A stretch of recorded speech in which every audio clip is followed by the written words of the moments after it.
Let's see this. Let's say that there are two companies, and if you observe the share prices, for example, going up. Do you agree if there would be a demonetization, share of both the companies would fall? Then again the company share prices, for example, goes up naturally, right? If the budget is there and the news is positive, right, for the economy, the share prices will go up. That's how the share prices react for macro factor systematic risk. But let's imagine, what about the micro factor? Sir, imagine that's how the share prices were, and on a particular day, CEO of this particular company A resigned, company B resigned. Because? And because of this news of resigning, do you agree share prices of company A, the green color, won't get impacted? They will continue to do so. It's a factor related to company B. And because of that, the share price of company B falls down significantly, and then over the time, it obviously recovers. Requesting your response. Could you understand what happened?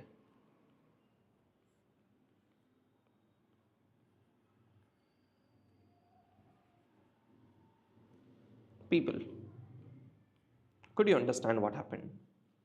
Which means, sir, macro factor affects all the company in the market, and micro factors affect only specific companies' prices, not all the companies. And the most important line to process, people, do you agree that if this risk affect all the companies in the market, then even by adding more and more companies, please listen to this line very carefully, sir, if I add more and more companies, why do my screen look like so? Anyways, if I add more and more companies to my portfolio, this risk will continue to be there. Why? Because if it happens to be a case of COVID, it will affect all the companies in the portfolio, not just 2 or 3 companies. So even if I add a company in my portfolio, sir, what is this axis over here? It is number of securities. If you have 1 security or 2 security or 10 security, systematic risk will continue to prevail.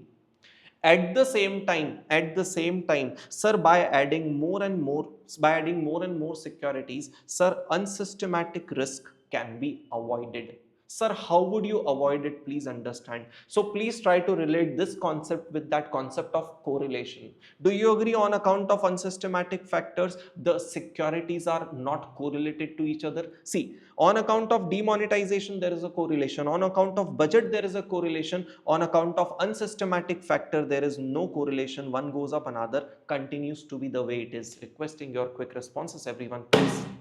I need to explain it ahead. People. So on account of this no correlation, because since there is no correlation between the returns of a security, on account of unsystematic factors, that low or that no correlation reduces the risk down. When you add more securities, more number of securities have lower correlation among each other because of these factors, and on account of these factors, that lower correlation eliminates the risk, reduces down the risk. Now do you realize, when you diversify, what happens? This, on account of unsystematic factors, the risk get avoided, and that is what this chart tries to say.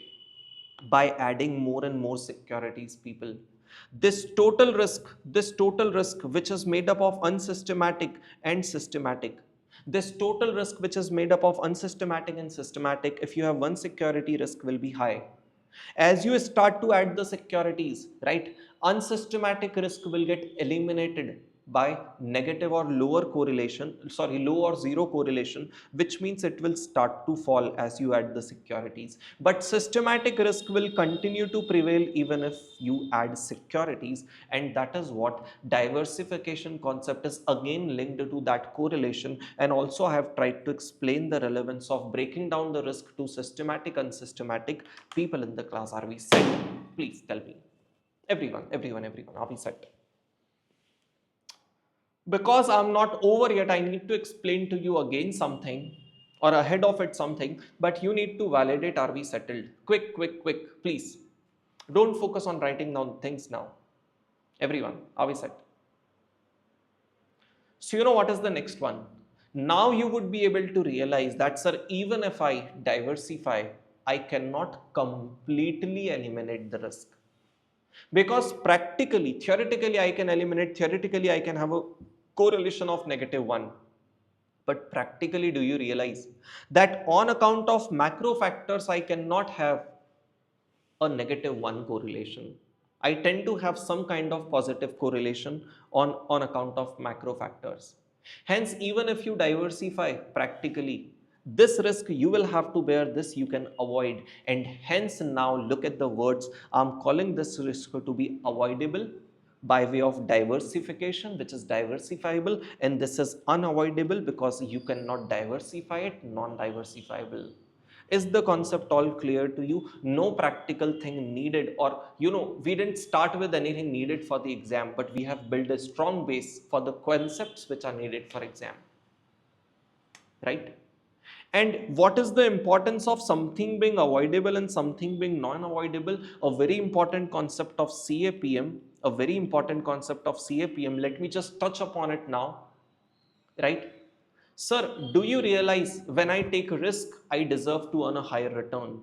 The basics of finance, more risk you take, the more return you deserve to earn. But now please tell me, everyone, everyone in the class, if the risk is unsystematic, if it is avoidable, if it is diversifiable, by taking this risk, will you be awarded a return?